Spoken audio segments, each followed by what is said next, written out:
Bulwark is a fantasy-inspired city builder. Or, it's an RTS. But it's an open world with encounters and, so what is it anyway? Watch on and find out.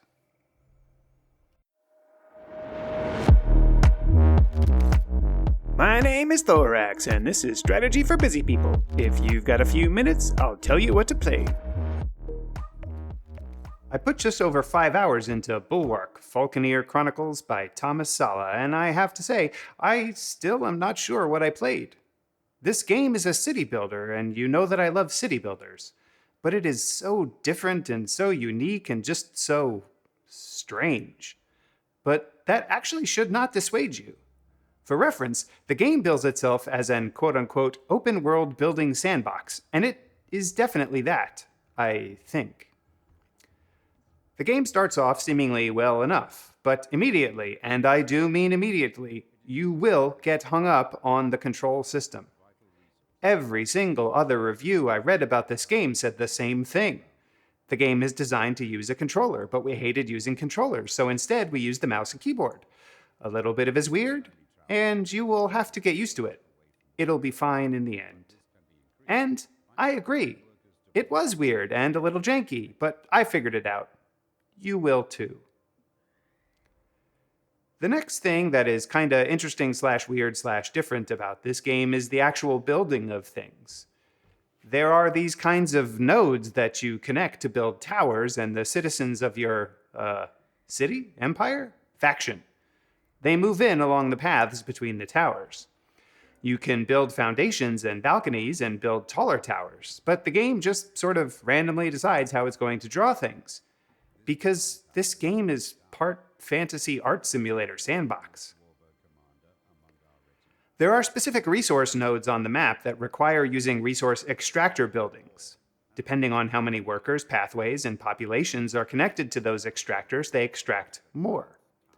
But I actually have no idea how resources get used in the game because it doesn't seem to ever tell you.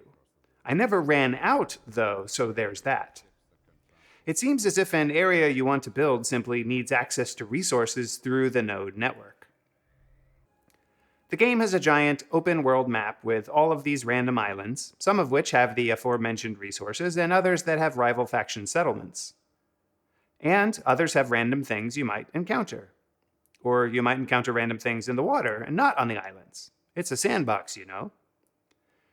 As you fly around in your surveyor ship thing, you can also have encounters where you meet refugees from your and other factions, random buildings that provide perks, etc. The earlier tutorial introduces you to a few of the resource types, as well as trade routes via harbors, and then pretty much just says, "Bon voyage," and shoves you out of the airship without a parachute. The developer suggests that there are no bad choices. Well, he uses the word mistakes. You could always demolish and rebuild structures and move them. I can't entirely agree that there are no bad choices. I mean, mistakes. For example, the starting scenario has you using the Freehouse faction. I tried to go to war with the Bannerless faction at one point and got my butt royally kicked because the Freehouse are basically pacifists with crappy weapons. Oops, that was definitely a mistake. Going to war as a pacifist, that is. Anyway, I actually spent a lot of time talking with the developer, Thomas, on the official Discord. He really helped me understand some of the game concepts. While the combat bits kind of look a little intense, overall this game is really quite casual. And, as an example, you don't ever have to go to war, especially if you manage faction alignment carefully. I did a do-over and started the first campaign over again. I focused on growing the population of my settlement with the Freehouse faction. As your population grows, you get access to additional ship captains, which are used for trade routes. You can see this in what the game refers to as the Soul Tree. Reaching new population levels for a settlement unlocks these captains, as well as commanders, which we'll come back to in a moment. Then, as you explore the map, you will have random encounters where you can quote-unquote pick up these ship captains. Meanwhile, as you're doing all of this, your population continues to grow and houses continue to be built along the paths and walkways, and the settlement really takes on a life of its own. And man, I have to say, the art style in this game is absolutely wonderful. I mentioned commanders, which I'll return to now. You can upgrade your towers a little bit to encourage higher population density and growth, but if you keep upgrading a tower, it can become a command tower.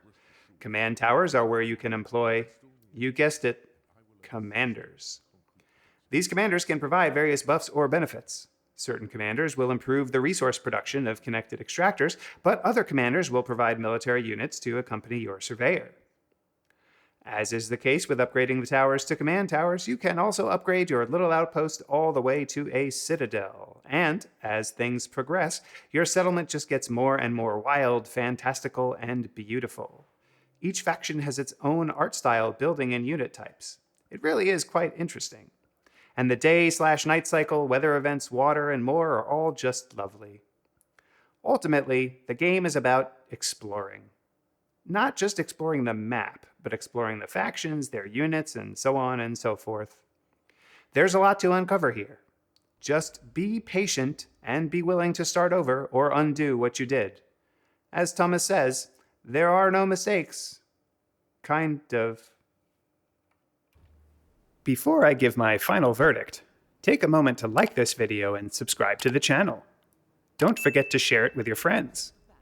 Agree with me, disagree with me, or want to see other content? Let me know in the comments below. Want to try this game yourself? Check out my humble affiliate link below. And if you want to support me in making more of these videos, become a patron on Patreon. Your support really makes a difference. The final verdict. Look, this game is totally, absolutely weird. It's still under active development. There are definite progressions that aren't quite clear, but they are improving, in some cases daily. The team is small. It's practically just one guy. But what Thomas has been able to do with that team is really nice. If you are looking for a beautiful and relaxing sandbox builder that offers a ton of things to explore with each of the factions and a bunch of sliders to change the game experience, this is going to suck you in. And Thomas is very receptive to feedback. I had a discussion with him about the alignment user interface, and he took it to heart and suggested it would be changed in a future release. Now, how often does that happen? On my trademarked 3-point score scale of avoid, meh, and I forgot to eat, the airship was packed with supplies, my commanders were on standby in case things went awry, and I ran out of words to use to rhyme. No one in your city seems to need food, but that's okay because the game is good, and you should really give it a try. I mean, look at this stuff. This is really quite neat.